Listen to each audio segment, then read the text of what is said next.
Bom dia a todos. Agradeço ao Pai esse privilégio maravilhoso de estarmos aqui. Sem dúvida, uma oportunidade ímpar de estar vivendo aqui junto de amigos, recebendo palavras carinhosas do querido amigo Marcelo, amigo aí desde a época de criança, né? E não posso deixar de agradecer também a toda a cordialidade que a gente foi recebendo mensagens de toda a equipe de apoio aqui da Unimed, né? Então eu externo aqui os meus agradecimentos não só ao querido amigo Marcelo, mas ao presidente da Unimed Nordeste e toda a direção da Unimed e a equipe de apoio que foi extremamente profissional e sem perder a cordialidade de um relacionamento assim que foi bastante bacana mesmo. Isso fica às vezes escondido, né, como o Marcelo falou, das coisas que acontecem nas paredes, nos papéis, nos e-mails, mas é o que move a gente no nosso dia a dia. Não tenho conflito de interesses para essa apresentação e também não tenho interesse em conflito na apresentação, mas tenho interesse sim em estimular o debate em espiritualidade. Esse aqui é o endereço do GENCA, né, que é o grupo de estudos, então. Nossa página aqui tem os endereços também, meu endereço pessoal de e-mail, e também o Twitter, que não é um Twitter social, é um Twitter apenas de ciência. Bom, a palestra foi chamada, e é interessante, né? Espiritualidade, medicina e qualidade de vida. Tem muitas coisas aqui que a gente poderia falar. A espiritualidade, nesse momento, está vinculada muito a questões de meditação, mas nós vamos tentar mostrar que não é só a meditação que é a espiritualidade. A meditação ganhou bastante destaque agora com a publicação no Journal of American Heart Association sobre um statement sobre meditação. Se decidiu fazer esse statement porque as evidências são muito grandes, muito fortes disso, né? Numerosos estudos têm sido feitos sobre isso, né? E esses estudos estão ressaltando que é um meio bastante barato, acessível e barato para trazer isso. E devido aos baixos custos, e o baixo risco da intervenção, ela foi aceita. Mas nós vamos ver que é muito além disso, né? Que pode ser considerado já um implemento à redução de risco cardiovascular, mas não só risco cardiovascular, como várias questões envolvidas. A gente sabe que a meditação está relacionada à melhor resposta sobre estresse, cessação de tabagismo, redução de pressão arterial, resistência à insulina, síndrome metabólica, função endotelial, isquemia miocárdica, prevenção primária e secundária de doença cardiovascular. Poucos instrumentos terapêuticos têm uma área de atuação tão grande quanto isso, se é que algum tem com o mesmo P significativo, né? Em geral, os estudos de meditação estão ligados principalmente a questões de neurofisiologia e neuroanatomia. Nós vamos falar um pouquinho sobre isso, nos atrever aqui na frente de neurologistas e psiquiatras, porque poderiam falar muito melhor sobre isso. Nós vamos pincelar algumas coisas aqui, principalmente sobre a parte do cérebro, onde um dos laboratórios que estuda bastante aqui é o laboratório da Sala Lazar, de Harvard, do grupo de Harvard, que foi quem começou a se dedicar de uma maneira assim mais científica aos efeitos neuroanatômicos e neurofisiológicos da meditação. Ela tem algumas publicações interessantes, como essa aqui, que foi o primeiro que impulsionou a questão da meditação e cérebro, e a partir daí ela começou a acrescentar ainda a questão da yoga como parte integrante da pesquisa, né? Mas o que as pesquisas mostraram? Que existe em desenvolvimento principalmente da estimulação da ínsula e do córtex pré-frontal, mostrando que a questão da meditação não é uma coisa etérica, assim, que a gente não consegue palpar e examinar, que fica num caráter muito subjetivo, mas sim um problema, são alterações reais. Vejam, senhores, que em pesquisas de apenas 8 semanas, intervenções terapêuticas de 8 semanas, quer dizer, um período extremamente curto, e já se observa alterações importantes com aumento do giro cingulado posterior, que está relacionado com lembranças, com autorregulação, do hipocampo esquerdo, que tem relação com memória, com a regulação emocional de fatores, né? Houve aumento também da junção temporoparietal, que está relacionada a tomadas de decisões, empatia, compaixão. Vejam que são alterações assim num espaço muito curto e alterações importantes. E houve redução, por exemplo, da amígdala, redução do estímulo na amígdala, que está justamente relacionado a situações de ansiedade, medo e estresse geral.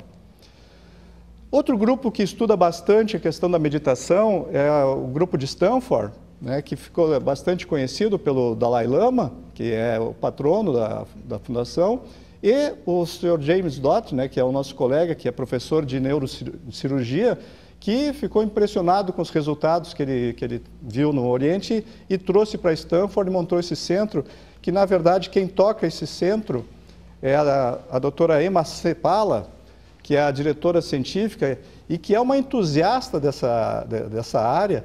Vejam que eu deixei aqui nos termos dela, não quis trazer em português, porque ela é muito simples e objetiva nas coisas.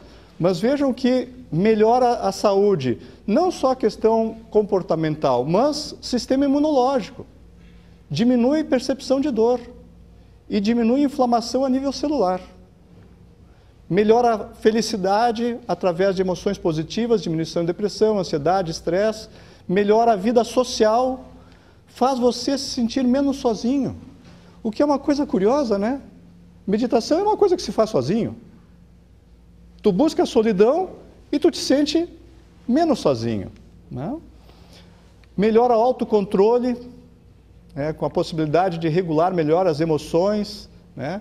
Vejam que também ela fala da espessura cortical, né? E olha que interessante, melhora a habilidade tanto criativa de pensar coisas, melhora o desempenho para multitarefas, fazendo nada. É justamente o oposto que a gente observa no que a gente está fazendo. A gente busca a meditação para ficar sozinho e não fazer nada, e a gente acaba se tornando melhor em fazer amizades e desempenhar várias tarefas, né? Tudo isso com essa pesquisa que tem desenvolvido isso, pelos budistas, que o Buda já falava sobre essas questões de meditação há muito tempo atrás, né? Conforme o Dhammapada, aqueles que são dados à meditação, que são firmes, que na paz do retiro se deleitam, esses são plenamente atentos e perfeitamente iluminados. É semelhante ao que dizia Jesus também, que quando orares, entra no quarto, fecha a porta e ora ao teu Pai que está no secreto, e Ele vê no secreto e te recompensará, né? Que é justamente essas formações que tem, ou transformações que têm acontecido no nosso cérebro. Mas a espiritualidade, na verdade, está relacionada à medicina muito mais do que somente a meditação. A meditação é apenas um aspecto que tem sido mais popularizado pelas pesquisas.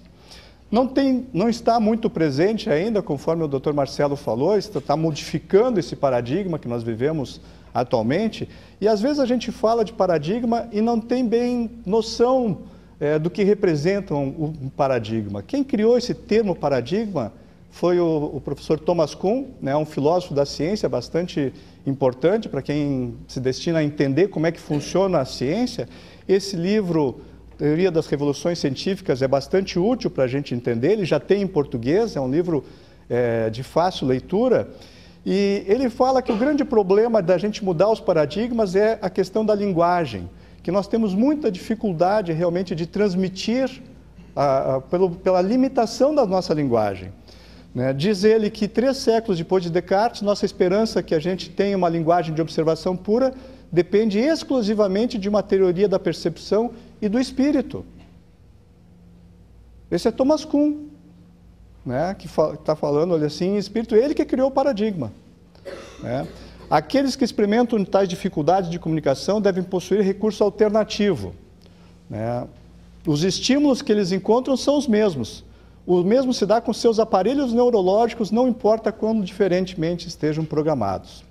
Essa é uma questão importante, né? Como é que a gente programa o nosso aparelho neurológico para perceber as coisas? Diz Thomas Kuhn que mostrar o acontecimento é diferente de explicar o que está acontecendo. As revoluções científicas ocorrem porque o observador vê o mesmo fato sob uma luz diferente. Mudanças ocorrem por uma aceitação de influências subjetivas que não estavam antes sendo consideradas. E aí ele postula o paradigma com 3 três pilares: maneira de ver o mundo, o conjunto de métodos, práticas e instrumentos e um conjunto de compromissos, que muitas vezes são apenas teóricos, depende da instituição e muitas vezes tem um caráter pessoal. Então nós vamos falar um pouquinho justamente sobre esses compromissos e nos atendo a essa questão da espiritualidade, linkando com medicina e buscando a qualidade de vida. Espiritualidade tem sido pesquisada por esses autores aqui, cada um traz um aspecto da espiritualidade, mas quem mais se destacou nisso e quem trouxe o termo para o meio acadêmico foi a doutora Cristina Puchalski, da Universidade de George Washington, né? Foi ela que começou os estudos e a pesquisa nesta área, financiando, ela conseguiu um fundo, e esse fundo ela pagava nas universidades médicas e nas instituições nos Estados Unidos para que desenvolvesse a cadeira de espiritualidade. Depois esse fundo foi cortado e as universidades e hospitais perceberam que era útil e continuaram mantendo as pesquisas, né? Dr. Harold Koenig, nosso amigo pessoal, importante pesquisador lá da Universidade Duke, grande pessoa, grande pesquisador, ele sim trouxe para o meio acadêmico de uma forma bastante científica, com várias pesquisas, vários livros, e é uma figura impressionante. Então, eles são os dois grandes pesquisadores ou grandes impulsionadores da espiritualidade. O Genka criou também uma definição de espiritualidade que está funcionando como Wikipedia, né? Cada encontro que a gente faz, a gente se reúne e modifica o critério de como a gente define a espiritualidade. Essa aqui é a definição presente que foi feita em 2017, nós deixamos ela até hoje, né? E essa aqui é a definição de 2014, que na minha avaliação seria mais útil na ciência, né? Porque conta com duas situações importantes: a questão da vontade e do pensamento. A espiritualidade, então, como um estado mental e emocional motivado pela vontade que permeia nossos pensamentos. Mas isso é da academia, né? Que a gente precisa dessa questão, principalmente na medicina, de pôr definições nas questões, né? Se a gente for ver a definição de conceito realmente do que seja a espiritualidade, o conceito das coisas ele não é tão rebuscado, tão cheio de termos, ele é bem mais simples. Se nós vermos naturalidade, por exemplo, característica do que é natural, religiosidade, característica do que é religioso, e espiritualidade. Segundo o dicionário online, a gente vê que característica do que é espiritual. Se a gente buscar o Michaelis, o Aurélio, também abordam mais ou menos no mesmo termo. E espiritual, qualidade da natureza do espírito, relativo ao espírito e que é da natureza do espírito.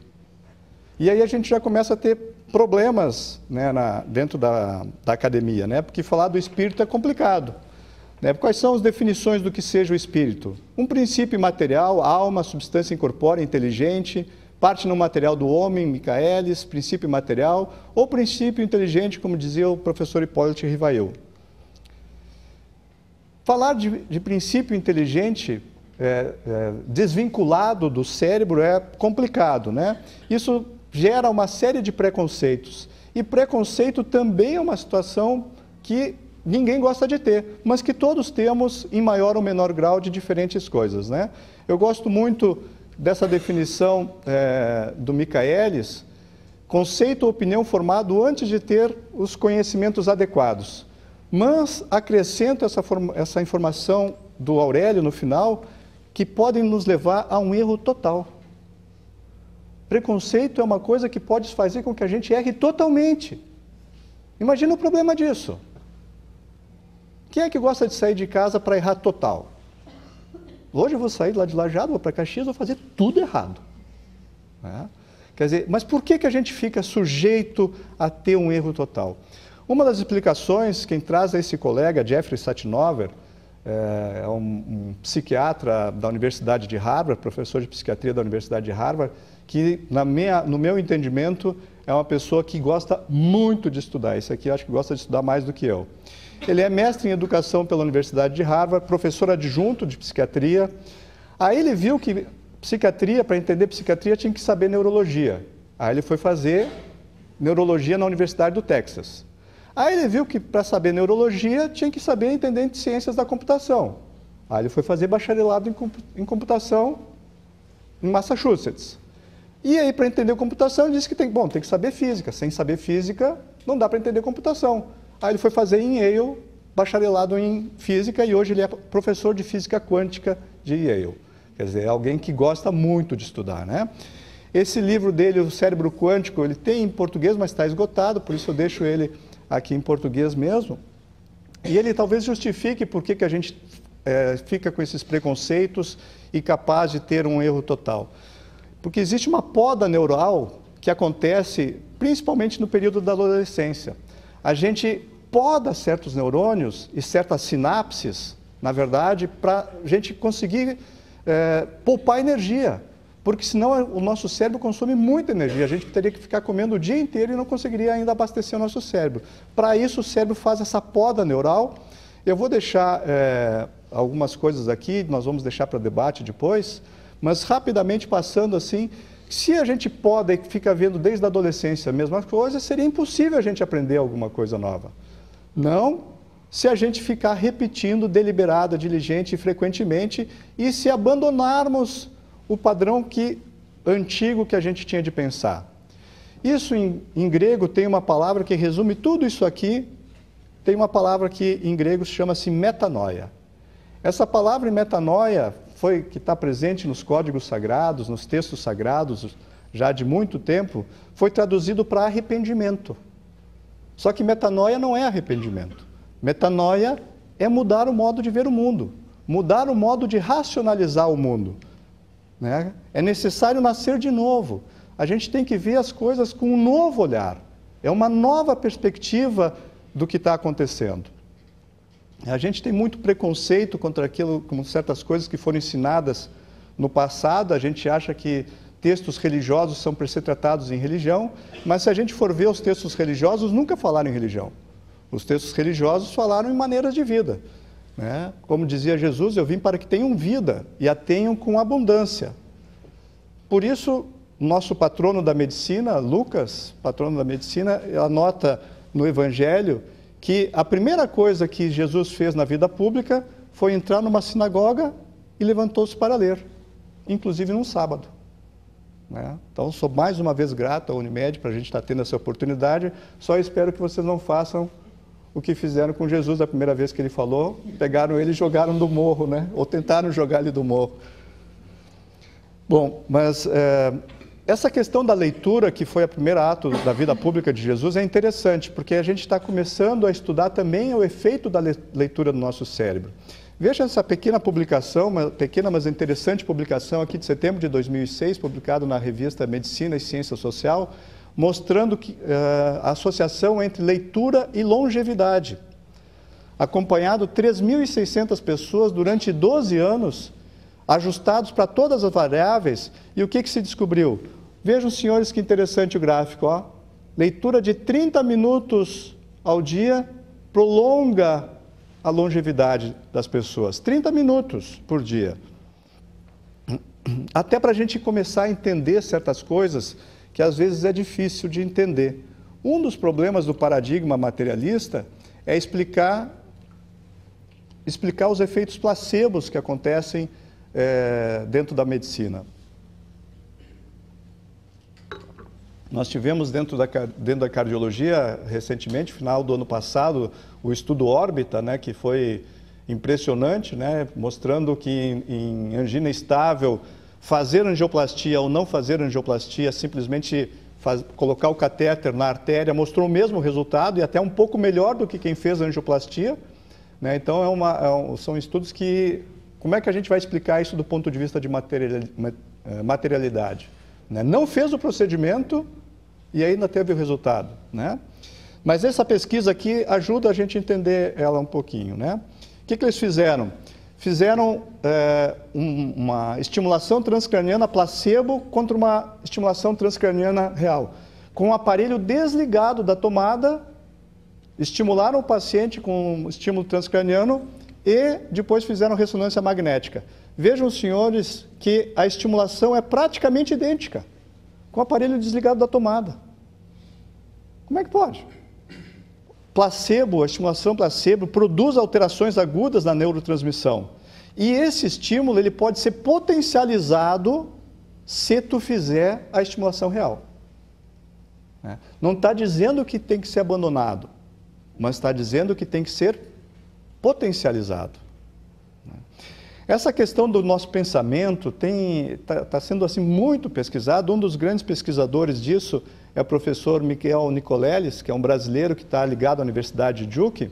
E essa pesquisa aqui talvez não tenha tido a divulgação necessária, mas é uma pesquisa brilhante, publicada na Nature. Vejam que interessante aqui, utilizando interface cérebro-máquina. O que o Dr. Nicolelis fez? Pegou pessoas paraplégicas, pessoas com paraplegia de 13 anos de paraplegia, né? Vejam, senhores, Ásia A e Ásia B, né? Quer dizer, um grau de paralisia bastante intenso, que estavam há 5, 6, 11, 8, 13 anos fazendo fisioterapia e completamente paraplégicos, sem nenhum resultado palpável. O que eles fez? Eles utilizou realidade virtual. Colocou as pessoas para pensarem que estavam caminhando. Simplesmente pensar que está caminhando. E olha o resultado. No início, essas pessoas não tiveram resultado e depois começou a ter resultado. Vejam aqui nessa média geral, mas vejam assim que no início da pesquisa, completa paraplegia. Março, igual. Abril, igual. Nenhum resultado. Maio, nenhum resultado, né? Se nós vemos aqui em junho, a gente já começa a ter uma recuperação, algum tremor. Em junho, começa a ter tremores musculares, pessoas paraplégicas há 13 anos, começa a ter tremor muscular. Em setembro, essas pessoas começaram a ter contrações voluntárias, né? E em dezembro estavam caminhando. Simplesmente imaginando que estavam caminhando. Né? Esse projeto, o Walk Again Project, né, Andar de Novo, do Nicolelis, é fantástico. Né? Recomendo quem não conhece que se aprofunde, porque é um trabalho muito bonito dessas pessoas que não caminhavam e passaram a caminhar simplesmente pensando, imaginando e tendo vontade de que isso funcionasse. Outra pesquisa interessante é do André Stocco, que é do cérebro a cérebro. Veja o que o André Stocco está fazendo aqui. Ele fica numa outra sala e um receptor aqui recebe sinais para responder um jogo de computador. Ele está lá numa sala emitindo sinais mentais e a outra pessoa numa sala distante consegue fazer as respostas para ele. Né? Isso já tem já foi replicada essa pesquisa. Agora, essa outra pesquisa aqui é mais interessante ainda, é um congresso talvez que não tão afeito o pessoal da área médica, mas é interessante, esse instituto aqui de eletroeletrônica, hoje não se faz mais eletroeletrônica, hoje se trabalha com spintrônica, mas se manteve o mesmo nome de eletroeletrônica. E veja o que os autores aqui, o Dr. Abdul Servada, que é um pesquisador interessante na área de cibersegurança, na cibersegurança eles não fazem mais leitura de retina. A leitura de retina já está defasado. Leitura digital não se faz nem de retina. O que eles fazem é leitura funcional de ondas cerebrais por infravermelho, espectroscopia infravermelha para ler pensamento. Diz ele que nós não fomos surpreendidos porque sabemos que o sinal de cérebro é rico em informações, mas é assustador. É uma aplicação que está prestes a ir mainstream e pode interferir muito nas informações sobre os usuários. Então, isso parece um mundo futurólogo, mas já está presente hoje em dia na nossa sociedade. E as leituras que já existem também de eletroencefalograma, já se faz leitura de eletroencefalograma para avaliar situação de comas neurológicos, né? Fica pálido quando se vê a espectroscopia infravermelho. Temos de nos preparar para o movimento de ondas e a avaliação de ondas cerebrais em nossas vidas diárias. Talvez o que a gente esteja começando a detectar são coisas muito iniciais mas de coisas que a gente realmente não conhece. Vejam aqui nesse diapositivo aqui da NASA, que está difícil ser materialista. Matéria, como a gente entende matéria, é 0,03% do que a gente conhece. 0,3 é neutrinos, que são uma partícula que nós estamos recebendo do Sol agora, que nada segura, interfere no nosso metabolismo, interfere nos nossos telômeros, interfere na atividade da telomerase. São das coisas que mais interferem no nosso metabolismo, são os neutrinos. E a gente não tem nem ideia como funciona, né? De qualquer maneira, está difícil de ser materialista. Mas aqui para baixo tem muita coisa que a gente não conhece, porque o nosso espectro eletromagnético é muito limitado. Nós só conhecemos essa limitação aqui de ondas. Mas tudo produz uma vibração, tudo emite, tudo vibra e produz e emana uma radiação. Seguramente para cá vai ter muita coisa e para cá também vai ter muita coisa. E para cá nos preparemos, porque a radiação gama a gente já detecta, a gente já utiliza isso na prática médica, mas a radiação seguinte aqui, sem ser profeta, sem profetizar nada, mas nós vamos ter bastante surpresas na próxima radiação aqui, e principalmente quando nós tivermos mecanismos para visualizar a radiação gama. É porque a gente acha que vê tudo, mas vejam esse diapositivo de uma gaúcha, da URGS, que foi a mesma colega que possibilitou o filme Interstellar, com espectroscopia 3D. Vejam que a gente não consegue enxergar todos os verdes, nem todos os azuis, nem todos os vermelhos. Mesmo naquela área que a gente acha que vê do espectro visível, tem buracos, tem lacunas ali, tem tons que a gente não enxerga. E conforme a gente usa determinado filtro, a gente vai ver até coisas macroscópicas de uma maneira muito diferente, né? Voltando à nossa religiosidade aqui, fechando parênteses um pouquinho, mas já voltando a isso, tentando ver as coisas de um modo diferente, o Harold Koenig traz no seu livro várias questões sobre religiosidade e espiritualidade, né? Nós já sabemos, isso está bem embasado cientificamente, o menor consumo de tabaco, de álcool, aumento de atividade física, interatividade com o ambiente, maior longevidade, né? Isso são coisas bem estabelecidas na religiosidade. Menos uma. Tem uma prática de religiosidade que é prejudicial. Esse livro aqui eu recomendo para todos que querem conhecer um pouquinho mais sobre religiosidade, não é um livro tanto sobre espiritualidade, sim sobre religiosidade, onde o Dr. Harold Koenig faz uma série de levantamento de várias pesquisas, mostrando que todas as práticas religiosas são benéficas à saúde e ajudam a conseguir esses índices. Menos uma, a prática de assistir canais de TV religiosos, onde a associação foi inversa.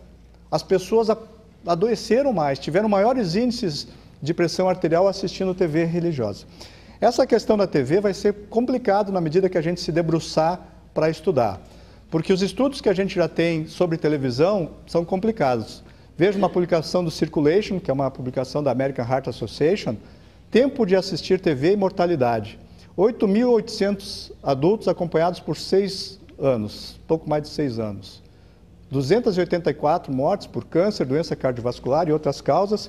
E vejam aqui, eu vou deixar destacado aqui de toda a mortalidade, o aumento do índice de mortalidade ajustado para várias variáveis, simplesmente por assistir TV. Então, é um problema sério, seguramente o Drauzio Varela não vai falar isso no Fantástico, né? Mas é um problema que nós estamos nos deparando e é um problema seríssimo, né? Quando a gente estudar vibração e ondulatória, nós vamos ter grandes problemas, inclusive com o uso de celular à noite, a luminosidade, isso já tem muita evidência de problemas neuropsiquiátricos sobre isso. E aqui essa publicação recente desta noite, essa noite a gente recebeu de Harvard justamente essa publicação, mostrando, né, que se o nosso humor está ficando azedo, que devemos ir para a natureza, né?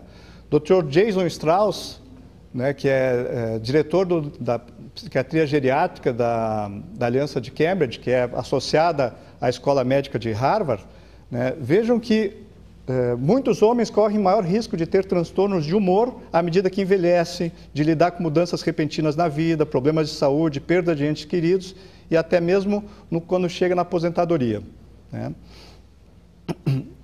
Diz ele, o Dr. Jason, os pesquisadores notaram que as pessoas que haviam passado por experiências de vida estressantes, como essas citadas, tiveram maior melhora mental em excursão em grupo. Caminhar na natureza já é bom, né? É uma outra área de pesquisas que tem muito isso, que é o walking meditation, né? A meditação andando, que os budistas iniciaram, mas isso nós já temos estudos aqui, inclusive no nosso estado, no Rio Grande do Sul, com melhora de tratamento, inclusive em pós-operatório de cirurgia cardíaca, né? Então, são estudos crescentes, né? Caminhar e associar a meditação na caminhada é melhor ainda. E se essa caminhada for em grupo, melhor ainda. Aqui nós temos colegas caminhantes aqui, né? Que podem comprovar isso. Não sei quantos tem mais na plateia aqui, mas pelo menos a doutora Cláudia, o doutor Fred aqui são entusiastas dessa prática, né? Essa questão do humor é complicado, nós estamos vendo aí uma epidemia de suicídios e de burnout, né? No ano passado a gente teve presente e possibilidade de falar várias apresentações, fomos chamados para ver a questão de suicídio, que a espiritualidade pode ajudar muito isso. Nós vamos passar rapidamente esses índices aqui, mas para vejam o problema que está aqui de ambos, aqui a taxa de suicídios, né? Em ambos sexos aqui nas mulheres, vejam como elas se matam muito menos. Quanto mais escuro, maior índice de suicídio. E olha os homens. Vamos se aproximar das mulheres para elas contarem para a gente como é que faz isso, né? Mas veja que é um shopping? Não, acho que não. Lavando louça.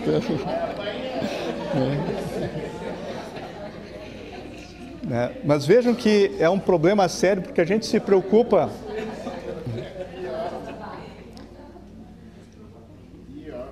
A gente se preocupa muito com a violência no mundo, né? São 470 mil assassinatos por ano. Mas são 800 mil autoassassinatos ao ano. O problema é muito mais sério, né? Veja que a cada 40 segundos tem uma tentativa de suicídio. Segunda causa de morte de jovens de 15 a 29 anos. E um dos motivos, podem ter certeza, eu ainda não tenho uma pesquisa para mostrar um P significativo, mas essa questão da luminosidade noturna, seja ela pela TV, seja ela pelo computador, ou seja ela pelo iPhone, ou qualquer que for, é um dos grandes problemas, né? Interessante, aquilo ali são dados dessa publicação da Organização Mundial de Saúde.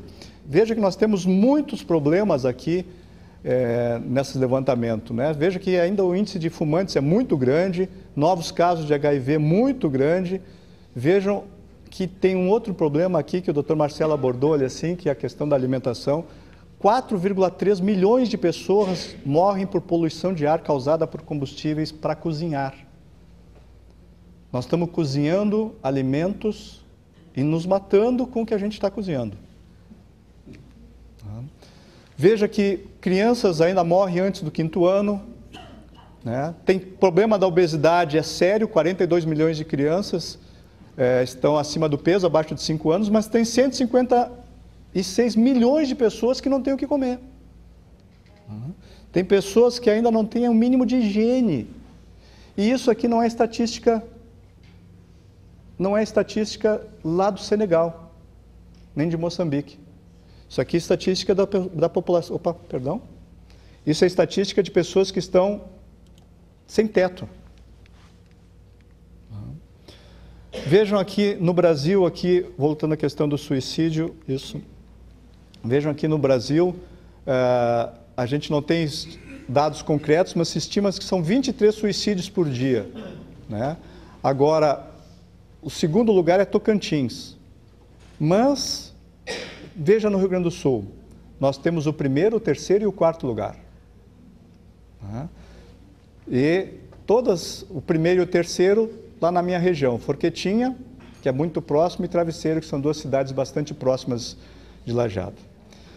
É um problema seríssimo, mas Nós não vamos falar sobre isso, vamos tentar ver causas disso para a gente se mexer e começar a trabalhar em cima disso. Um dos problemas que tem sido apontado pela Organização Mundial de Saúde é a questão do consumo de álcool. Essa publicação aqui no JACC, né, de consumo de álcool e risco de fibrilação atrial. Fibrilação atrial, para quem não é da área médica, é uma das partes das arritmias mais frequentes. Nós estamos vivendo aí uma epidemia mundial de fibrilação atrial, que está diretamente relacionada ao consumo de álcool. Vejo nessa meta-análise aqui que mesmo aqui vários estudos, todos mostrando a relação com um P bastante significativo do consumo de álcool e fibrilação atrial. Conclusão do estudo que o consumo de álcool está positivamente associado ao risco de fibrilação, mesmo o consumo moderado de álcool. Em 2016 foi publicado o estudo Interstroke. Eu trouxe esse aqui, não está formatado para a palestra, porque eu trouxe aqui o slide original, foi me emprestado pelo professor Álvaro Avezum, que é membro do GENCA, foi nosso primeiro presidente do GENCA, e agora ele está na área do departamento de pesquisa. Das 100 pessoas mais influentes do planeta, ele é o único brasileiro, que está nessa lista dos 100 pesquisadores mais influentes do planeta, apontado pela Thomson Reuters. Ele gentilmente me cedeu os slides dele. E eu destaco aqui, Interstroke é o estudo para avaliar derrame, para avaliar AVC na população mundial, né? Vejam que em todas as populações, o consumo de álcool está diretamente relacionado, tanto para AVC isquêmico, como para AVC hemorrágico. Estamos em Caxias, mas a recomendação do cálice de vinho tem que ser muito bem cuidada, porque ela não pode mais ser difundida assim para toda a população, porque aumenta o risco de arritmia, aumenta o risco de AVC. Então, são pacientes individualizados que não tenham esse risco e que tenham fator de risco, porque parece ter algum benefício, né, para a doença coronariana. Isso está fazendo com que a Organização Mundial de Saúde esteja fazendo uma campanha este ano bastante forte em relação ao álcool, né, para reduzir esse consumo de álcool como um dos maiores causadores das doenças não comunicáveis, né? Bom, um estudo mais light aqui é o estudo das enfermeiras. Tem muitas enfermeiras aqui? Não temos? Ah, estamos lá. Ótimo, né? Então, esse estudo da Nurse Health Study é mais um motivo para a gente agradecer as enfermeiras que nos auxiliam tanto nos trabalhos aí no nosso dia a dia, né? Não só no ambiente hospitalar, mas também pelo exemplo que dão no manuseio em outras situações. Esse estudo da Nurse Health Study, conduzido pela Universidade de Harvard, começou em 1972 a fazer, foram contactados 238 mil enfermeiras norte-americanas, e o Dr. Frank Spitzer, em 1976, começou sistematicamente a acompanhar elas. E agora está começando a ser publicados esses resultados dessas enfermeiras. Estão sendo acompanhadas, naquele primeiro momento, desde 1976, 121 mil enfermeiras. Hoje em dia já tem outros 2 Nurses Health Study, o número 2 e o número 3. O número 3 agora acompanhando também não só mulheres enfermeiras, mas homens enfermeiros, começou em 2010, e já tem algumas publicações extremamente interessantes. Vejam, em relação a suicídio, publicado no JAMA, uma publicação muito importante da JAMA Psychiatry, 90 mil mulheres praticamente, né, todas enfermeiras, quer dizer, uma população extremamente homogênea. E o que se viu? Que ir à igreja uma vez por semana tem 5 vezes menor taxa de suicídio. Dentro da religiosidade, a gente tem mecanismos de aferição que a gente chama de religiosidade extrínseca ou intrínseca, né? Esse estudo avaliou apenas religiosidade extrínseca. Qual é a diferença? A religiosidade extrínseca, tu vai ver se a pessoa simplesmente compareceu ao culto. A religiosidade intrínseca avalia o que a pessoa está sentindo, como ela está se sentindo dentro do culto. Isso não foi avaliado. Simplesmente que foi avaliado se ela foi lá para ficar postando no Facebook, jogando crush, alguma coisa, não prestou atenção no que o padre falou, mas simplesmente ir para a igreja uma vez por semana teve 5 vezes. Olha o gráfico como é que resulta, olha a queda de redução. Outra publicação importante do Nurse Health Study também no JAMA, aqui no JAMA de Medicina Interna, a associação de frequência religiosa com a mortalidade entre mulheres. Esse grupo aqui de 74.500 mulheres acompanhadas durante 20 anos. Vejam a redução da mortalidade dentro de 20 anos. 33,7%. Não tem prática médica que dê isso. E mortalidade não só cardiológica, de todas as causas de mortalidade, simplesmente por ir à igreja. Então, tem algum fenômeno aí, tem alguma situação que não se trata de crença, ou de eu acredito isso ou não. Tem um instrumento médico que nós estamos desprezando neste momento. No mesmo grupo ainda se foi feita uma pesquisa vendo otimismo e causas específicas de mortalidade. Um estudo prospectivo acompanhando 70 mil mulheres durante 8 anos. 70 mil, os números são grandiosos. É difícil tu contra-argumentar com números assim, né? Mas vejam que as mulheres mais otimistas desse grupo tiveram menos câncer, menos doença cardíaca, menos morte por AVC, menos morte por doença respiratória e menos morte por infecção. O que tem a ver otimismo com infecção? Fiz questão de trazer de uma maneira, em forma de gráfico, para chamar bastante a atenção de que essas pessoas com maior religiosidade, maior otimismo, têm um efeito protetor em suas vidas, que é um instrumento que a gente pode agregar, não é trocar os instrumentos terapêuticos que nós temos, mas é mais um recurso no cabedal que nós temos para tratar o paciente. Ou seja, estou convocando a todos que nós tenhamos uma maneira diferente de ver o mundo. Nós precisamos mudar a maneira como a gente está vendo as coisas. Quem primeiro viu o mundo? Yuri Gagarin. Essa, teoricamente, seria a primeira pessoa que viu o mundo, e ele descreve que o céu é escuro, a terra é azul. Nós dizemos isso, o céu é azul, pintamos, ensinamos as crianças, está errado. O céu não é azul. O céu é escuro, a terra é que é azul. Isso ele disse dia 12 de abril de 1961. Mas, na verdade, não foi a primeira pessoa que disse isso. A primeira pessoa que disse que a terra era um globo e que o céu não era azul foi um colega nosso, Dr. Carl Jung, psiquiatra, e disse isso em 1941, 20 anos antes. Quando ele teve uma EQM, ele estava internado no hospital, fez uma parada cardíaca e teve uma experiência de quase morte, e nessa experiência de quase morte, ele sai da atmosfera e vê o globo da Terra banhado numa luz gloriosamente azul. Essas experiências de EQM é outra questão que dentro do grupo de estudos a gente tem se debruçado bastante para estudar, e para entender isso a gente precisa um pouquinho de filosofia.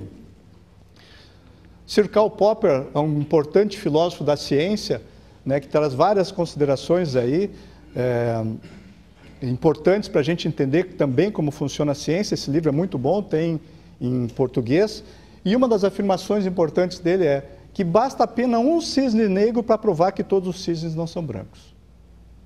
Para a gente provar agora, para ter uma evidência científica, a gente precisa de um P significativo.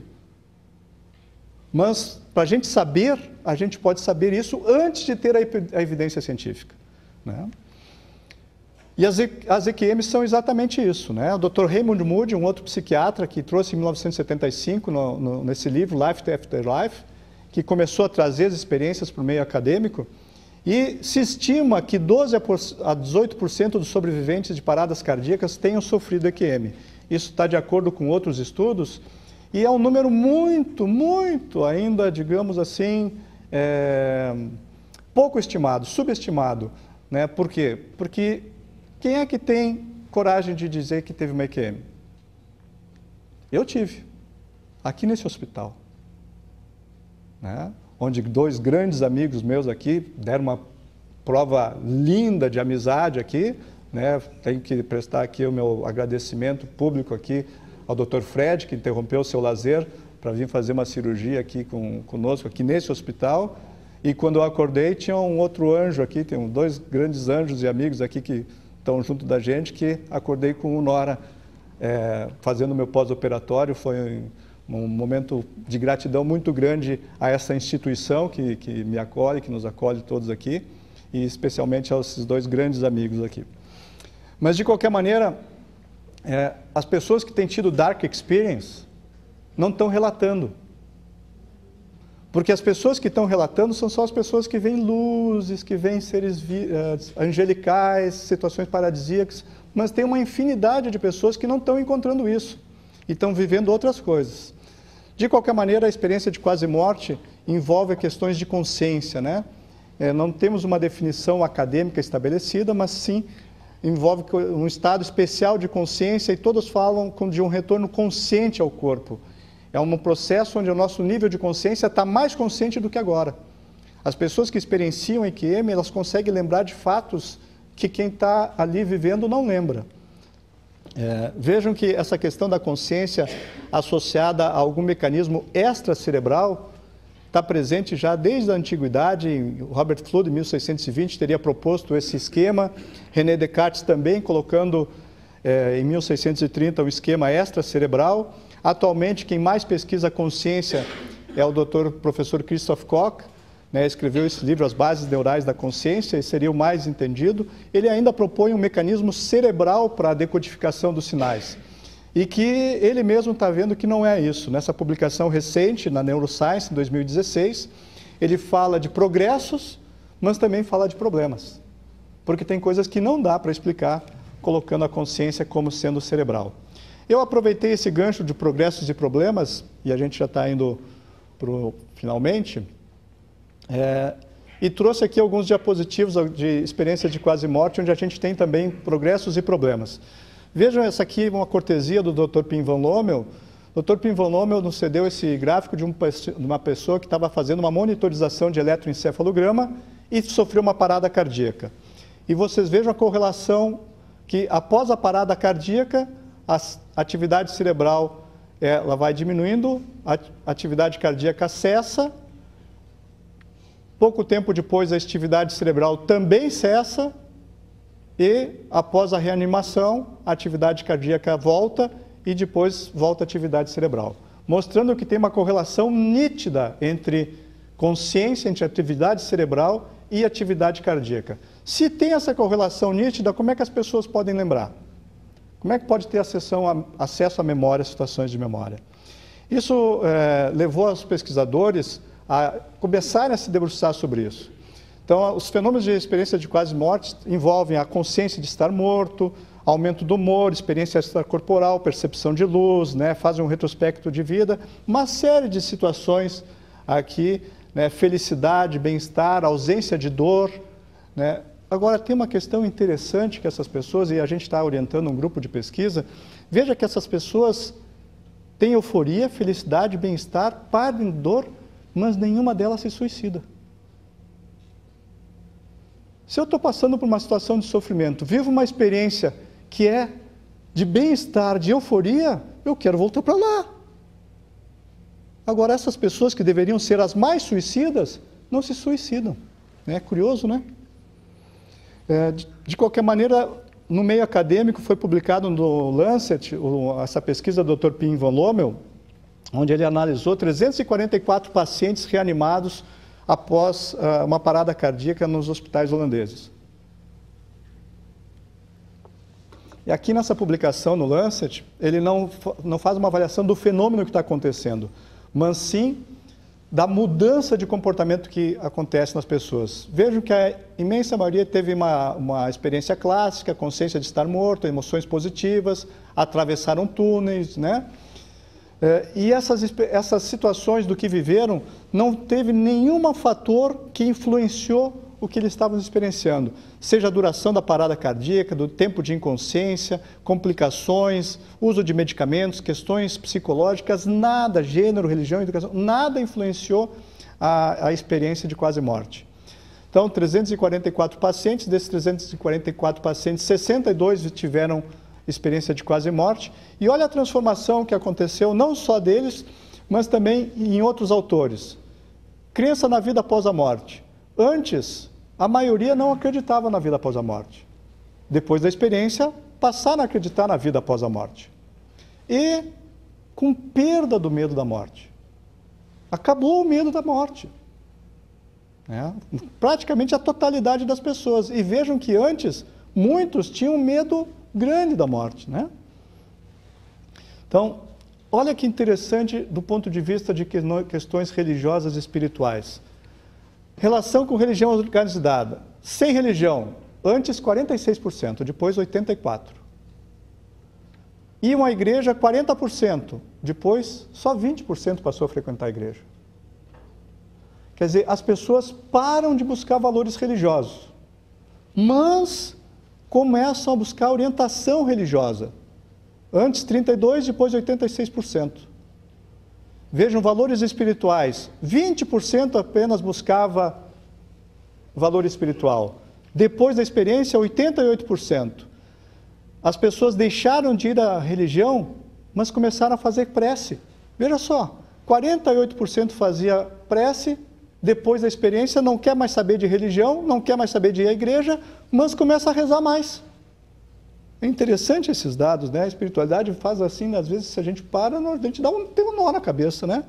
Meditação, antes, 15% fazia meditação, depois 60% passaram a fazer meditação. Isso fez com que o Dr. Pim van Lommel escrevesse esse livro, aqui está em holandês, eu não vou tentar traduzir ele, mas ele, felizmente, já foi traduzido para inglês, em português ainda a gente não tem. A gente teve a oportunidade de fazer amizade com ele, realmente é uma pessoa que se modificou muito, aprendeu muito com os pacientes, que é outra coisa curiosa, né? A gente faz cursos de reanimação, ressuscita os pacientes e depois a gente não quer saber o que eles têm para contar. E se ele contar alguma coisa, a gente acha que está esquizofrênico e manda para o psiquiatra. Mas o Dr. Pim van Lommel, então, escreveu esse livro, que é um livro bastante denso, e ele traz algumas conclusões interessantes. Eu posso viver sem o meu corpo, mas aparentemente o meu corpo não pode viver sem mim. As pessoas mantiveram sua identidade com a faculdade da visão, com as emoções e com a consciência extremamente lúcida. As pessoas conhecem os seus próprios e dos outros pensamentos e sentimentos. As pessoas que experienciam isso passam a ver o pensamento e o sentimento das pessoas. Outro grande pesquisador disso é o Dr. Bruce Greyson, escreveu agora recentemente no Archives of Clinical Psychiatry as implicações clínicas das experiências de quase morte.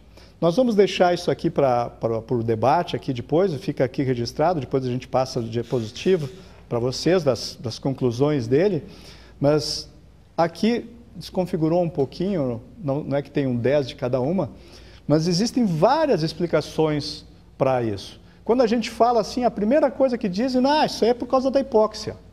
A hipóxia que dá isso. Bom, então vamos parar de dar vasodilatador para todo mundo e vamos estrangular as pessoas. Se é para ter uma sensação de alívio de dor, de bem-estar, tem alguma coisa que está errada. Mas todas essas questões aqui, a gente tem todo o material que a gente pode analisar isso depois, mas eu remeto vocês que se interessarem por isso a esses dois livros aqui. Esse é o Dr. Pim van Lommel, que eu já apresentei. Esse aqui é o Dr. Ibn Alexander, um neurocirurgião de Harvard, escreveu Proof of Heaven, que já tem em português, uma prova do céu, e ele faz uma análise assim romanceada do que aconteceu com ele. É interessante porque ele é neurocirurgião e ele sofre uma EQM e ele fica uma semana se descrevendo na UTI. Então ele faz todo um racional e assim, mas espera aí, eu estou vendo a minha ressonância magnética aqui. Eu não tenho mais lobo occipital, como é que eu estou vendo? Não, meu lobo parietal aqui foi destruído, a infecção tomou conta aqui, como é que eu estou ouvindo as pessoas? Então ele faz todo um racional do que está acontecendo, é muito interessante, é uma forma de romance. O livro do Pim van Lommel é um livro realmente de um holandês, é um livro pesado, denso, mas com muita informação. E mesmo para quem não quer a parte científica, se a gente parar para analisar e refletir, mesmo crianças pequenas, que não tiveram, nem sabem exatamente o que é uma EQM, como é que elas desenham um quadro desses aqui? Onde a criança está se vendo lá no céu, no meio das nuvens, e ao mesmo tempo ela está lá na sala de emergência, sendo massageada pelos médicos, e ali o pai ou a mãe, de prontidão, provavelmente assustado, e ela está lá no céu, encontrando familiares dela, o vovô, e aqui os anjinhos que estavam junto. Como é que a gente vai explicar isso uma criança em tenra idade e ter uma percepção dessas, né?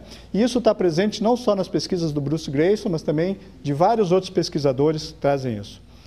Essa questão da manutenção da vida, a gente tem estado presente já de longa data aí nas tradições, né? Nas diferentes culturas, Egito, Grécia, Vedas, Budismo e nas irmãos abrâmicas, aí, envolvendo o judaísmo, o cristianismo e o islamismo.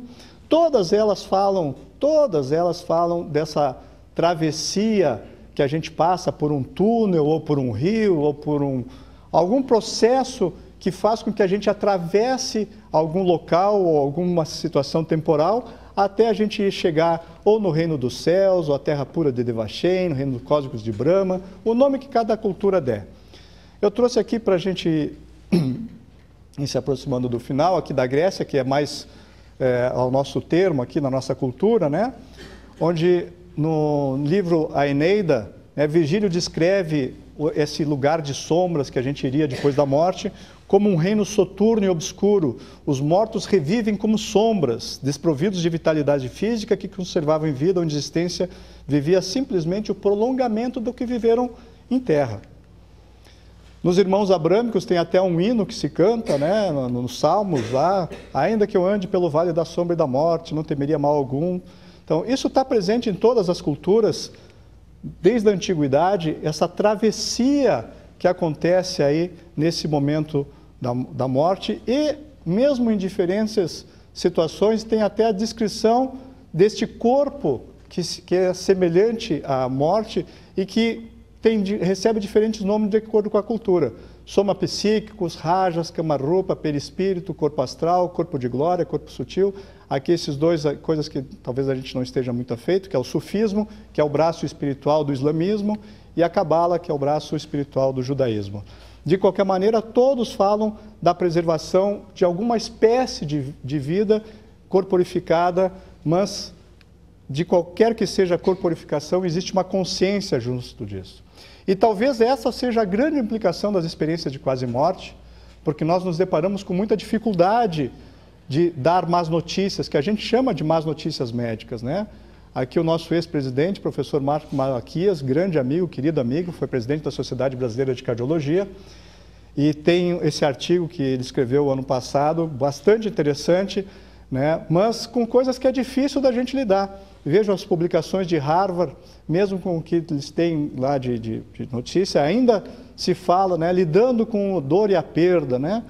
Agora até foi atualizado com novas publicações, isso é uma publicação recente desse ano ainda.